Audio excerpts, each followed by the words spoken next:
Fáilte go léir, seo í teanga anama. Gone stress. No stress. Gone ladrón. No ladrón. Crack a one. Oh yeah. Crack a one. Crack a one. Crack a one.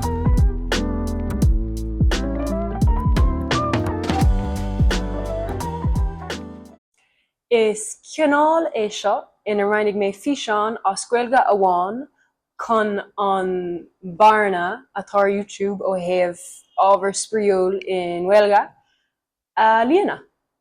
Is anar 2026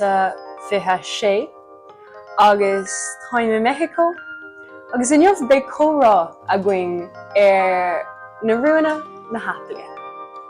Sais déanach, cais agam, táim sais déanach, ach is fearr, say it with me, aberlamsa, is fearr Mall ná príomh. And that's fact.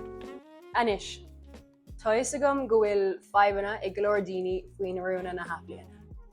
Ní a roimh leatsa riamh tá sé an seanscéal gach bliain. Lag a deirm. Gan éon sábh líochta a deirm. Beidir ní a roimh leatsa ó ira a Juan Pedro.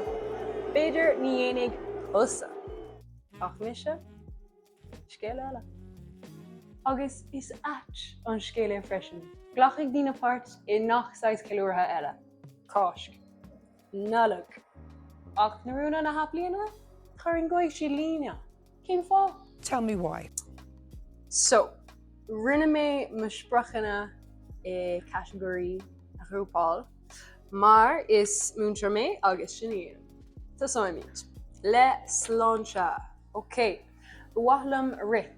Uair bháin ar a laiad gach seachtain. Ag mé ri inniuh ina réir. Is bralam an runner's high a fáim ina dhiúg. Is bralam a bheith sa nádúr. Is bralam an mothú saoirse agus nabh spléchas a thugan an ri dom. Cá líam níos fearr gcónaí na chianta tar éis dom ri. Is málam an gym ach caithfidh mé ará go bhfuil sé deas ach cléachta a dhéanamh gan mé féin a eáil. Blacham gur am an ri le bheith leabh, le bheith bored. Rud a bhfuil más mór go mér. Éidir dó bhuaithlim cleachta yoga gach maidin beagnach. Roimh café chun ceangal a dhéanamh le chorp, solachorm ar bhí sé le café.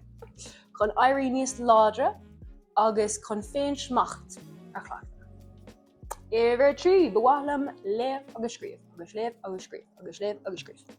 Éidir cathair bhuaithlim labhartlim féin ar bhealach níos cineálta. Labhart le buchas agus mé féin a bhfuilú chun taitneamh a bhaint as an saoil agus a cuid brontanas beaga ar fád. Agus éidir cuaig bhuaithlim de hán codalta a chur chun tosaigh ach gan a bheith feargach lom féin mar an naimhríam le mé a bhaintmach. Is duine níos deise mé nuair a fáim de hán codalta ach éiríam as gan é freisin. Éidir a dó, no, anis tá sáid míad le gairm agus airgid. Sin páirsaide. Páirsaide. Le Ferbert farsanta.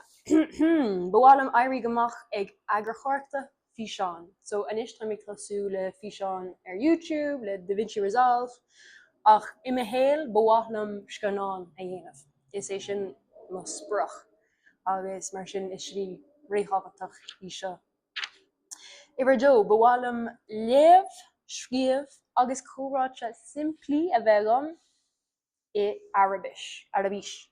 Arabic. Ok, anis, is málam alcohol. Ní léon 5 agam leis, ach bhuaillim dul amach gan ligean don alcohol a bheith ina bhach. Ok? Níor bhuaithlim a bheith ag smaoinemh nach féidirlim dul amach mar dul mé an ormarcha an oíche roimh. Bhuaithlim ól cominic ach níos éidirma. Agus bhuaithlim buchas a chleachta agus ag dul níos daine i féilsiúnacht na Hindia. Agus inis na sprachana eile sin rúnda.